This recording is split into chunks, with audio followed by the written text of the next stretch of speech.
Welcome to the Content Amplified podcast, brought to you by Masset. Our goal is to help you get more from your marketing content. Each episode is a 10 to 15 minute interview with industry experts that share amazing insights to help you squeeze as much juice from your content as you possibly can. Here's today's interview.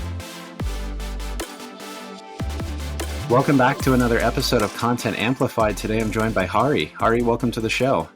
Thanks, Ben. Pleasure to be here. Yeah, we're recording this on a Friday, so I'm excited. And thanks again for taking the time. I know it was just a vacation, and we've got the weekend coming. So again, appreciate you taking the time today. No, thank you. It's like, 4th of July just happened yesterday, and we're still celebrating freedom, America, and all things that we love about this country. So, yeah, love it. Well, before we dive into the subject today, Hari, let's get to know you. First of all, what do you love about content and marketing? And second of all, let's get to know your background and kind of what you've done in marketing. Sure. Hey, man, I've been, I'd say marketing paid my bills for over a decade, closer to 2. I'm an engineer by training, but, just fell into marketing early on in my career after business school. And I think the storytelling aspect of it is what I really enjoy.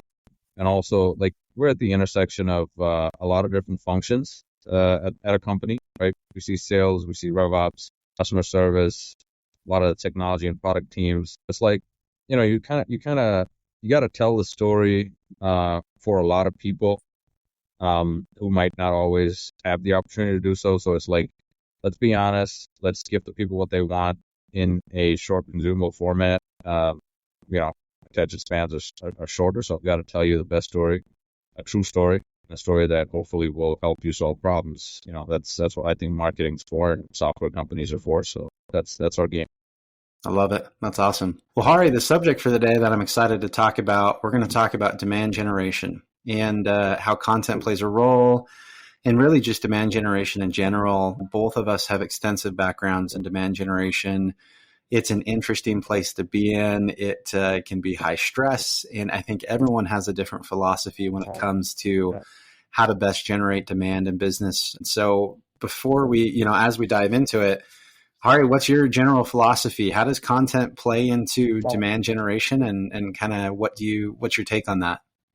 Honestly, being an engineer, I'm actually an electrical engineer, but I'm going to use a mechanical engineering analogy here. Like demand gen, we always, think about it as a machine that needs a lot of fine tuning. So let's call it an engine, if you will, right? People have used that term. And that's exactly what it is. But guess what?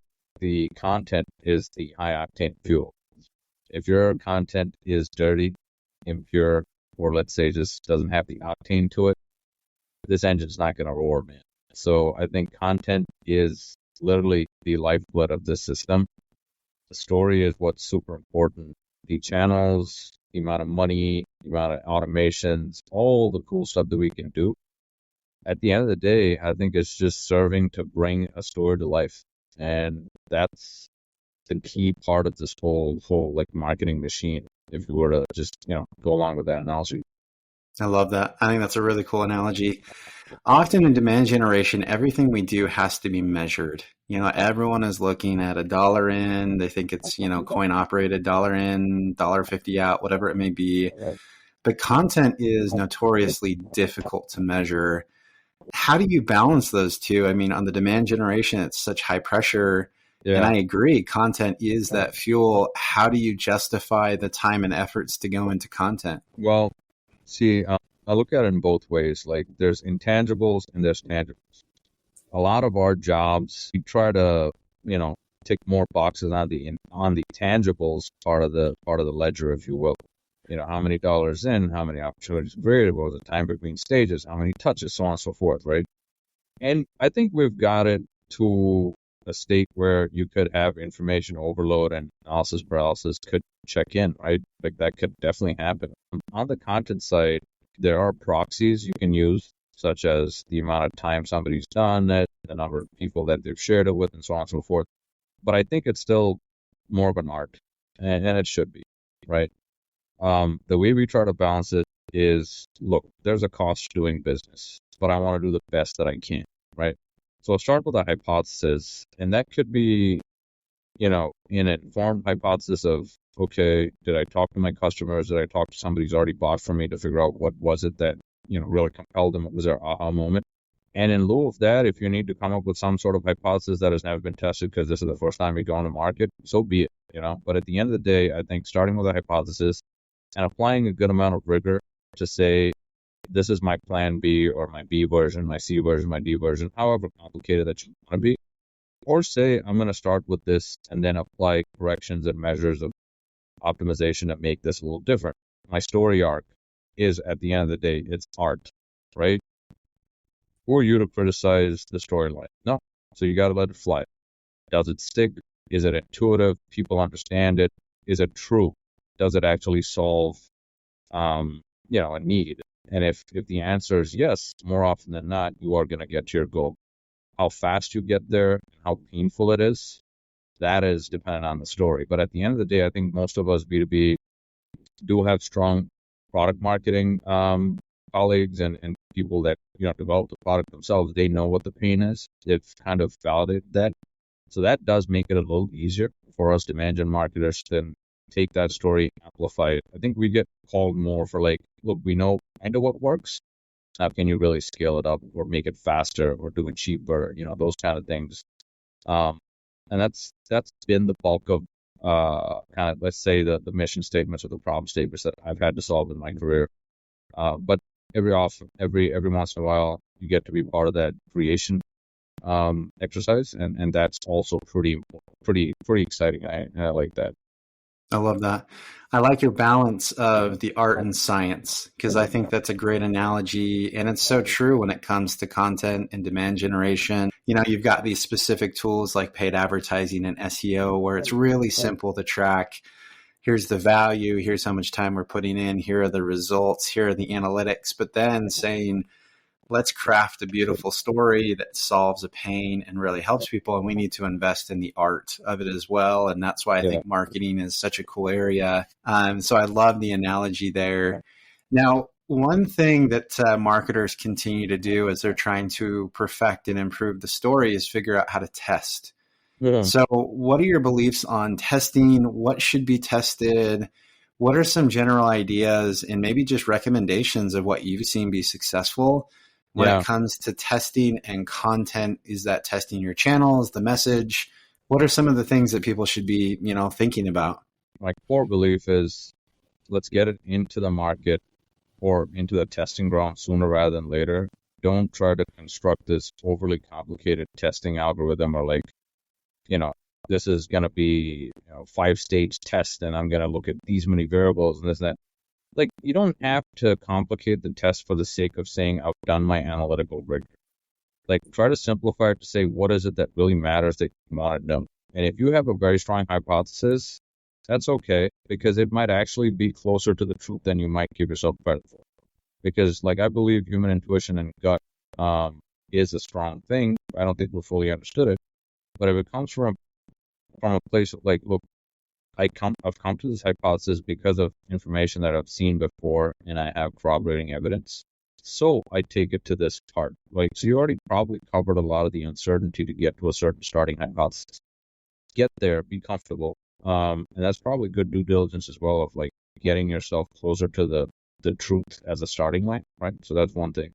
Then apart from that, I don't believe in overly complicating the metrics. You got to have a statistically significant sample size and don't let any, try to minimize the amount of bias that goes into it, right? Sometimes I pull back and say, hey, this is my thing, but do I actually balance out the test such that the bias that I might have personally is not kind of, dictating the results, if you will. So sometimes I sit with a colleague and say, hey, man, this is what I'm going to test. This is the metrics or the rigor I'm going to apply. And this is my starting hypothesis. I'm going to disprove or prove it this way. What do you think? And they might call me out saying, yeah, but you already you drawn a conclusion. Therefore, your test is going to, largely take you down this path. I'm like, okay, good. I'll pull back there. At the end of the day, it's like constructing the experiment with let's say minimizing the time to results, because time and market is absolutely key for us. We have short windows to go and capitalize on an opportunity oftentimes. So the fastest I can get to the truth, it might not be the absolute truth, but if it's pretty close to truth, that's good enough for us to get there, and we can optimize over time, right? Time is not a luxury, so I try to not take liberties with time. Love it. And I love what you just said there. I don't think I've ever heard anyone word that way. Like the way that you make sure that you're testing out your own personal bias. Because I think Yeah. as marketers, that's something we need to pay attention to is how do I get my own bias out of the data, out of the test, out of the results. And I love that you do the human verification and all of that to make sure that that happens. I think that's really cool. I've never heard that before. So I'm going to have to do that in the future. I love that concept. That's really cool. So let's switch gears just a little bit. Privacy has become kind of a subject that people care a lot about. Some email platforms and even browsers are starting to shut down the amount of data that they'll share with people in your automation platforms, things like that. How do you look at the balance of providing a personalized and really specific content experience and demand generation while still trying to maintain as much privacy as possible for the end user? Sure. So on the concept of like balancing privacy with like the rigor of personalization, this is actually a pretty poor, let's say dichotomy, if you will, or let's say a push and pull when you look at a system like CDP, Customer Data Platform. And I'm fortunate to be working at Treasure Data, which actually is an industry-leading customer data platform in the first ever Gartner Magic Quadrant. We're, in the top right quadrant, which is kind of a big deal to us. Now, the fact is, there's a lot of data that we put out there unknowingly. There's metadata of data. There's data that you can send to without really reading all the fine print, right? So there's a lot of data out there that can be aggregated, triangulated, unified down to a person. Like that technology already exists, either in the public realm or not. Like it's a matter of fact, right? So we know data is out there. It's a black hole, right? As a marketer, I believe personally, this is my personal view on it. Doesn't reflect views of anybody else but me. I think we've got to be responsible with the data we have at hand and respect the wishes of the person or entity that it pertains to. I believe in consent. So if somebody says, "Hey, man, forget me," or I want to exercise my right to be forgotten, we very well should, regardless of their jurisdiction, so on and so forth. It's like a central tenet of GDPR, and I think that's a pretty good kind of guiding principle for us to follow as marketers. Like, just let's do no evil. Let's put it that way, right? So when it comes to like personalization, I think depending on the amount of data that somebody has voluntarily shared with us, if we can create an experience that just helps them have a better experience, and the way you have a better experience is, let's say, the response is positive. If they don't just like tune out immediately, like you can see, I'm doing these kind of things. Is the time on page going more? Am I seeing more interactions? Is the engagement going on a whole as a number of people in that data sample? Great, you're doing a good job. But if you believe that you are not really delivering something of value, or you're just like, forcing the personalization there without a real, like it doesn't materially impact the outcome, then don't do it. Do it if you're going to bring joy to somebody, if you're going to make their experience better, but don't do it for yourself, right? Don't do personalization to stroke your ego as a marketer. Do it because you're doing it for the sake of the viewer or consumer or customer or whatever, the person is that you're doing it for. So I think personalization is more of like, let's do a better service to the viewer, if you will. Like if you were to consider yourself as an artist, let me put on a really good show. That's kind of how I think about it. I don't do it for me. I do it for the audience. And that's basically the guiding principle that I kind of tell myself, like, this is why we're doing all of it. And if you're offending them, don't do it. If you're not adding value, don't do it. Don't do it just because you can't. Do it because they want you to. Yeah, I love that. I think there's a lot of value in what you just said there, because it's a lot about obviously a lot of people do personalization to try to get more sales and that kind of stuff. But what's really fascinating is you're talking about providing personalization to provide value outside of even a sale.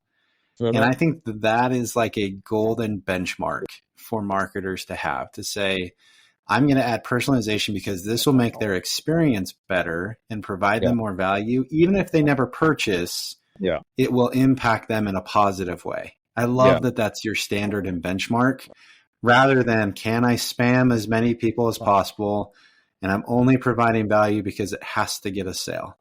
That is like the wrong motive. I love the concept of, can I help someone? And will this technology help me do that? And if that's the case, use it. If not, don't. And then I love how you respect them as well. That's so cool. I love that definition of it. Thanks, Ben. And I mean, that would be good business practice, right? Like getting a sale just because you got to hit a number, just because you're time bound. I think that's like a short term kind of thing. And I think the long game is just more sustainable and more organic. There's a reason why I'm wearing this t-shirt. Like, this is a Carhartt t-shirt. I'm out of Detroit.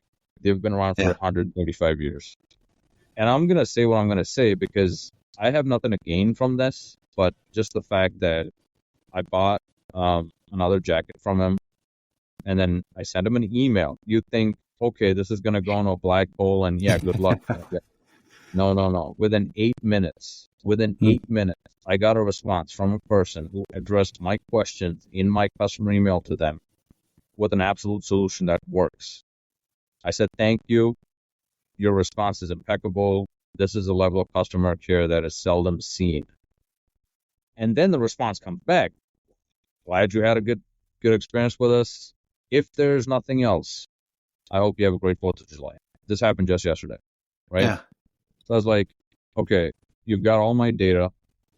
You're able to use that to solve my problem in like what I would say is record time, 8 minutes flat.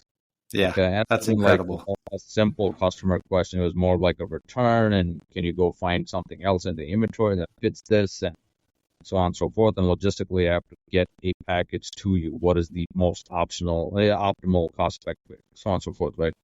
They're like, we're not even going to charge you for the return. Man. Just return your thing. We'll get you what you want in the color that you want, the size that we know you are. Everything's going to be okay, right? That's awesome.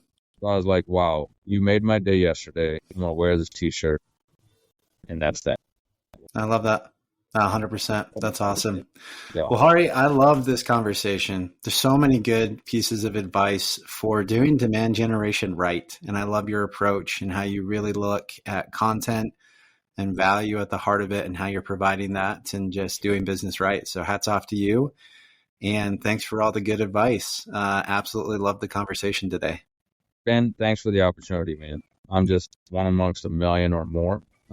Thanks for telling me my story and giving me 15 minutes of an opportunity to share that with everybody. So cheers. Good luck. More power to you. Yeah. Well, if anyone wants to connect with you and reach out online, how and where can they find you? LinkedIn. I'm Hari Krishna Rao. And just looking to meet more people out there, and let's do our jobs as marketers. It's not just a paycheck. Let's do what we stand for. Love it. And we'll link to everything in the show notes so it's easy to find you. Again, Hari, appreciate the time today. Thank you, Ben. Have a great weekend. Thank you for listening to the Content Amplified podcast. Please subscribe and leave us a review. And for additional ways to get more out of your content, visit our website at getmasset.com. That's getmasset.com. And tune in next time to the Content Amplified podcast.